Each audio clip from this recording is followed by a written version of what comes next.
Bonjour tout le monde, toujours avec le mois de Ramadan et cette année nous avons décidé de donner ces conseils avant le mois de Ramadan justement pour que les gens n'achètent pas beaucoup d'aliments et pour qu'ils ne stockent pas beaucoup d'aliments pour le mois de Ramadan et surtout les femmes, il ne faut pas qu'elles préparent beaucoup de gâteaux et beaucoup de mélanges, beaucoup de trucs pour le mois de Ramadan. Nous rappelons que le Ramadan c'est pour jeûner, pas pour manger. Il y a une mauvaise conception donc du Ramadan, une mauvaise conception du jeûne. C'est que le côté religieux a été bien détaillé, a été bien développé, a été bien expliqué aux gens et tous les musulmans du monde savent bien comment jeûner du point de vue religieux, de l'aube jusqu'au coucher de soleil, quelles sont les règles qu'ils doivent respecter et tout ça. Mais le côté physiologique a été oublié, a été délaissé. C'est-à-dire comment jeûner physiologiquement aussi. Il faut qu'on sente quand même les bienfaits donc, de ce jeûne. Et ce côté physiologique a été oublié. Et les gens ils se disent, c'est ça la mauvaise conception, c'est que les gens ils se disent, du fait que je jeûne la journée, c'est-à-dire je ne mange pas, je ne bois pas, donc c'est interdit, et que j'ai le droit de manger la nuit, je mange toute la nuit, et je mange tout, et je mange trop. Et c'est ça la mauvaise conception. C'est pourquoi Ramadan est devenu d'ailleurs un mois de consommation. Le Ramadan est devenu un mois de consommation par excellence. On consomme plus que les autres mois, et on consomme trop le mois de Ramadan. Ce qui est aberrant, ce qui est contradictoire. Normalement, le mois de Ramadan, c'est le mois de l'économie, c'est le mois de l'organisation, et c'est le mois d'ailleurs de sentir la faim et la soif. Et on ne peut pas sentir la faim et la soif si on ne jeûne pas correctement de point de vue physiologique. Et il faut sentir la faim et la soif. Ça, c'est le but d'ailleurs, c'est les objectifs d'ailleurs du jeûne, les objectifs physiologiques, les objectifs matériels du jeûne d'ailleurs. Et voilà, Ramadan est devenu un mois de consommation et on consomme trop à cause de cette mauvaise conception. C'est qu'on n'a pas montré aux gens comment jeûner physiologiquement. Et aujourd'hui, on va parler des 3 repas. Il y a des personnes actuellement qui transposent leur vie, qui changent la journée en nuit et la nuit en journée. Et ça, c'est mauvais. C'est aussi la mauvaise conception. C'est que les 3 repas donc, de la journée, c'est-à-dire le petit déjeuner, le déjeuner et le dîner, avec les collations, bien sûr, là, ils sont transposés et le mois de Ramadan, et il y a des gens qui mangent 3 fois la nuit, qui ont 3 repas. Alors que normalement, on a le droit à un seul repas, si vous voulez bien jeûner. Si vous voulez bien sentir les bienfaits et l'impact du jeûne sur votre santé. C'est un seul repas et une collation. Je rappelle bien, c'est un seul repas, un vrai repas, un repas complet.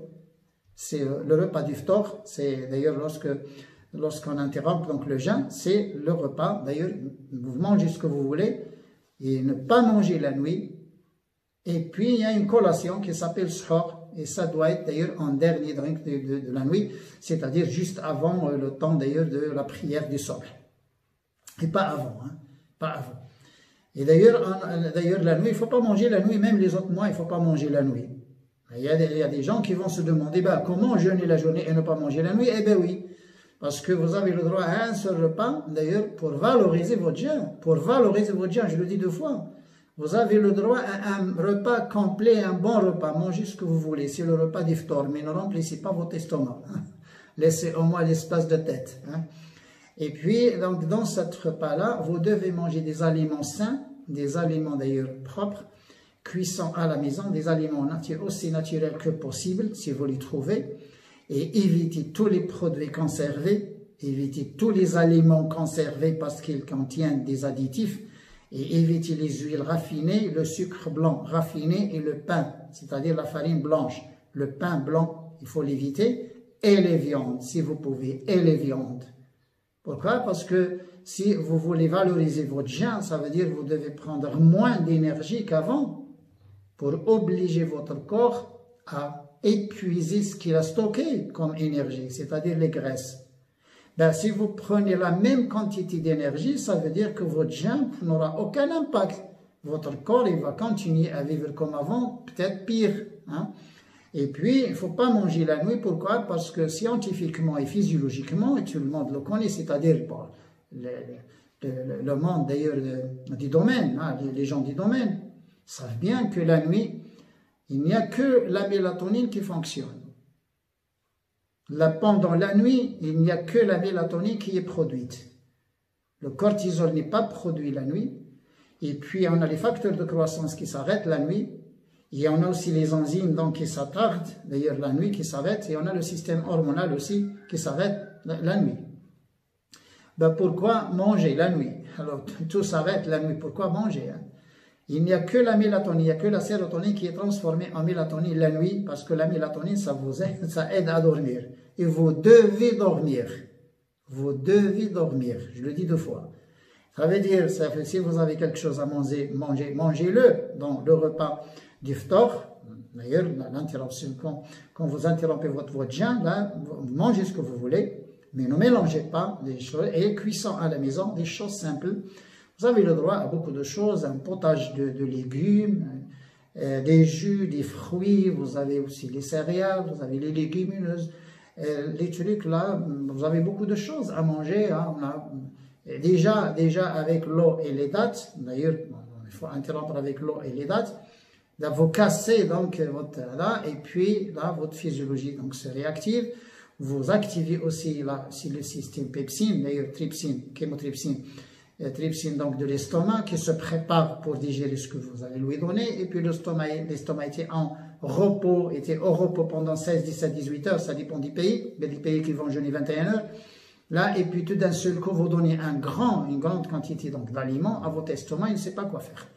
Et il faut éviter ça. Donc toujours cette mauvaise conception, ça veut dire je ne mange pas la journée, donc moi je mange la nuit, je mange ce que je veux, je m'approvisionne, je me ravitaille d'ailleurs pour la journée, ça c'est une mauvaise conception. Il ne faut pas manger la nuit, vous avez le droit à des liquides.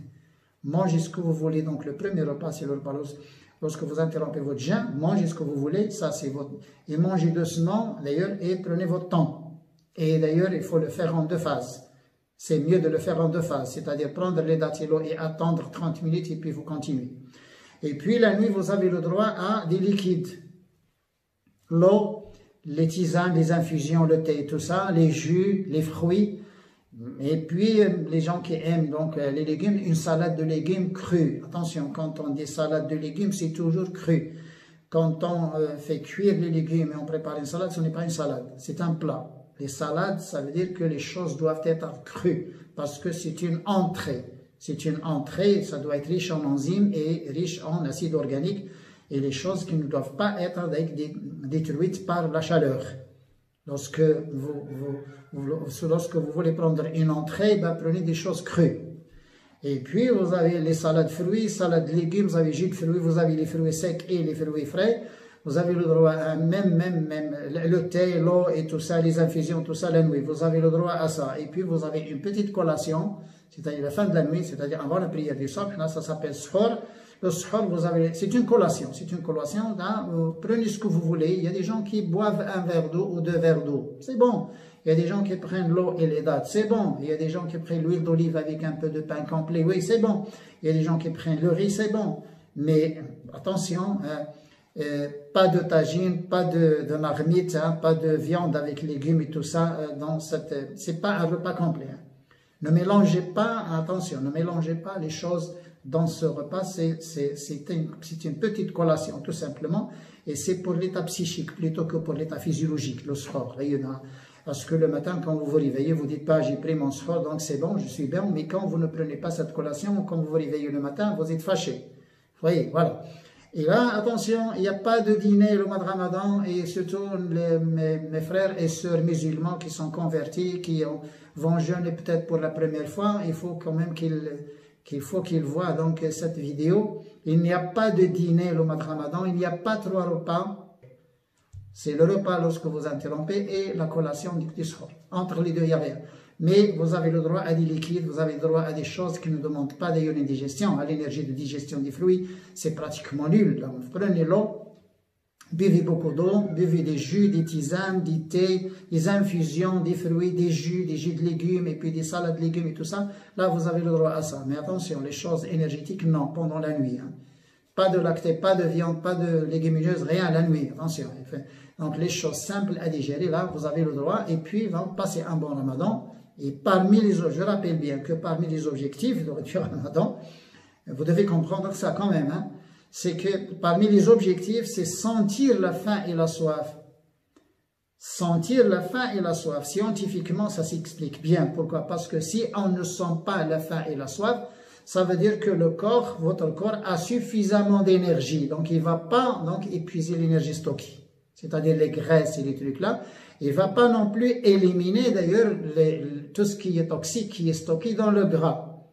Parce que justement, là, si le corps ne se débarrasse pas de ce gras, il ne va pas se débarrasser des métaux lourds, des toxines et des trucs comme ça. On a des kystes, on a des calculs rénaux, on a des lithiases, on a des trucs comme ça. Il faut que le corps d'ailleurs se débarrasse donc de ces extra-formations qui sont dues à un style de vie d'ailleurs moderne, qu'on connaît bien. Mais sachez bien que le mois de Ramadan, malheureusement, il faut qu'on change cette conception. Le mois de Ramadan est devenu un mois de consommation. Et ça, c'est honteux. C'est honteux, pourquoi? Parce que ce n'est pas les objectifs d'ailleurs de ce mois de Ramadan. À un autre épisode. Au revoir. Salam alaikum.